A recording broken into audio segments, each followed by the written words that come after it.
আসসালামু আলাইকুম। ওয়াজিয়াস মম কিচেনে সকলকে স্বাগতম। আজ আপনাদের সাথে শেয়ার করছি লাচ্ছা সেমাই দিয়ে অসাধারণ একটি লাড্ডুর রেসিপি।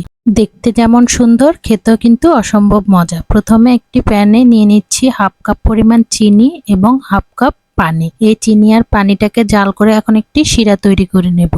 সেই সাথে দিয়ে দিচ্ছি কালারের জন্য 1 চিমটি পরিমাণ জর্দার রং এবং 1/4 চা চামচ এলাচ পাউডার। আপনাদের কাছে এলাচ পাউডারটা না থাকলে আপনারা দুটো এলাচকে চিরেও দিয়ে দিতে পারেন। শিরাটাকে কিন্তু ঘন করব না, কয়েকবার বলক আসলে নামিয়ে নেব। এখন আরেকটা প্যানে নিয়ে নিচ্ছি ঘি। এখানে আমি প্রায় 2 টেবিল চামচ পরিমাণ ঘি দিয়ে দিচ্ছি। ঘিটা মেল্ট হয়ে গেলে দিয়ে দেব লাচ্ছা সেমাই। প্যাকেট লাচ্ছা সেমাই নিয়ে নিয়েছি এবং লাচ্ছা সেমাইটাকে এখন এই ঘিতে দিয়ে লো ফ্লেমে অনবরত নেড়েচেড়ে ভেজে নেব। ভাজতে ভাজতে দেখবেন সুন্দর একটি কালার এসে গেছে এবং অনেকটা মচমচে হয়ে গেছে। এখন আমি যে শিরাটা করে রেখেছিলাম এই শিরাটাকে দিয়ে জাস্ট একটু নেড়েচেড়ে মিশিয়ে নেব।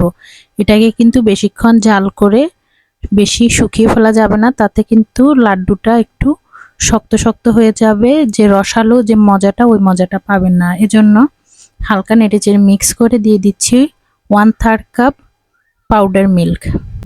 গুঁড়া দুধটাকে দিয়ে জাস্ট একটু মিশিয়ে কিন্তু আমি চুলা থেকে নামিয়ে নিচ্ছি।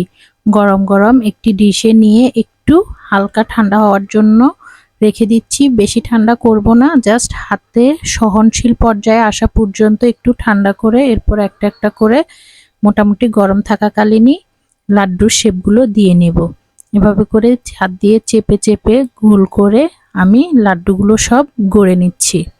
তো একটা একটা করে আমার প্রায় সবগুলো লাড্ডুই গড়া হয়ে গেছে। এখন আমি এই লাড্ডুগুলোকে আরেকটু সুন্দর করার জন্য কিছু গুঁড়ো দুধ দিয়ে এভাবে করে গড়িয়ে নিচ্ছি। এতে করে লাড্ডুগুলো দেখতেও সুন্দর লাগবে এবং খেতেও আরও কিছুটা মজা লাগবে।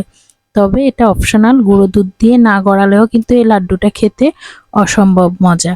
তো আশা করি আপনাদের সকলের রেসিপিটা ভালো লেগেছে। যদি রেসিপিটা ভালো লেগে থাকে তাহলে অবশ্যই একটি লাইক করবেন এবং কমেন্টস করে জানাবেন আপনাদের কার কাছে কেমন লেগেছে। সবাই ভালো থাকবেন, দোয়া করবেন। আল্লাহ হাফেজ।